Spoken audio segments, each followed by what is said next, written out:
Good morning, students. Welcome to the class. So, we have started our civics first chapter, that is democracy, what and why. We have to start our next topic, that is why democracy is a popular form of government. So, there is an example that in which two or three students uh, take part in a discussion in the classroom, that why democracy is a form of government. So in simple words, you can say that why it is a popular form, as in a democracy, general public or people have the right to choose his or her government by their choice, to choose their representative which they want to win the elections. In democracy, the elections are free and are held in a free and fair manner. In a democracy, we have the right to choose our representative freely. In a democracy, we have the right that elections are held after every 5 years, so we have the power to change our representative that are or different party. Suppose if a party gets elected in present elections, and the party or the member of the party is not doing good in the in the election, after the elections, after winning the elections, he only enjoys the powers after winning the elections. So we have the right, or we have the power to change the representative or the party in next election, which was going to held after 5 years. So that is why democracy is a popular form of government.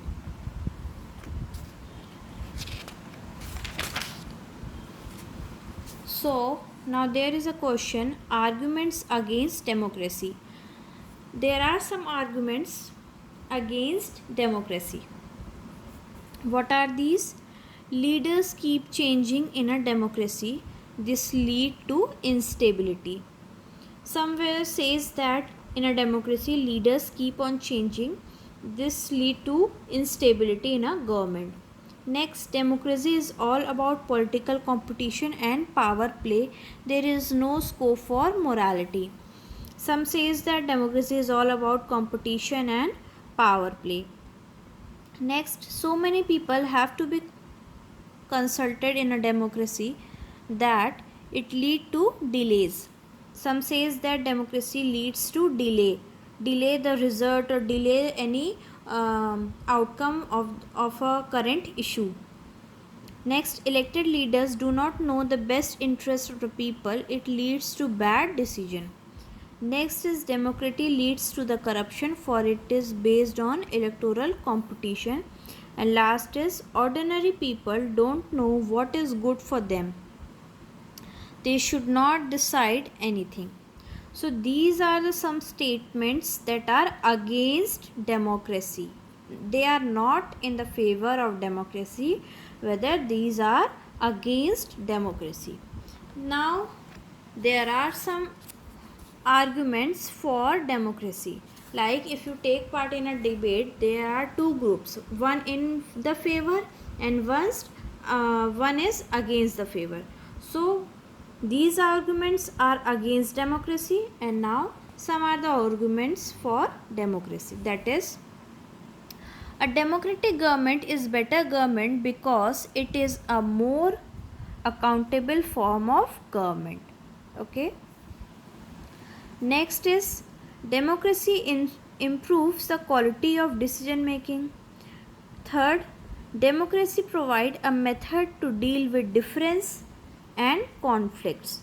So there are three arguments for democracy, in favor of democracy. So is democracy best for all other alternatives?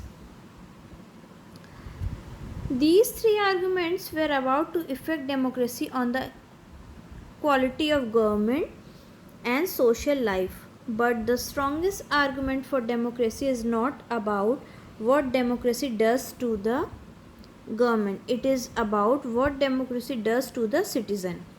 If even if democracy does not bring about better decision and accountable government, it is still better than other forms of government. Democracy enhances the dignity of citizen.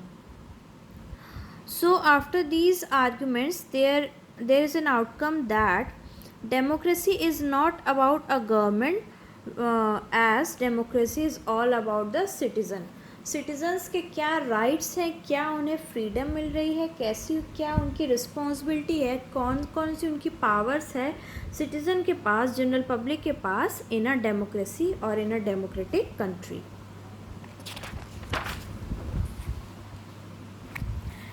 And finally, democracy is better than other forms of government because it allows us to correct its own mistakes.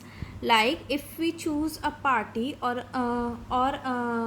we vote for a party or a party member in an election, and if the party or the representative gets elected or win the election, after that he or she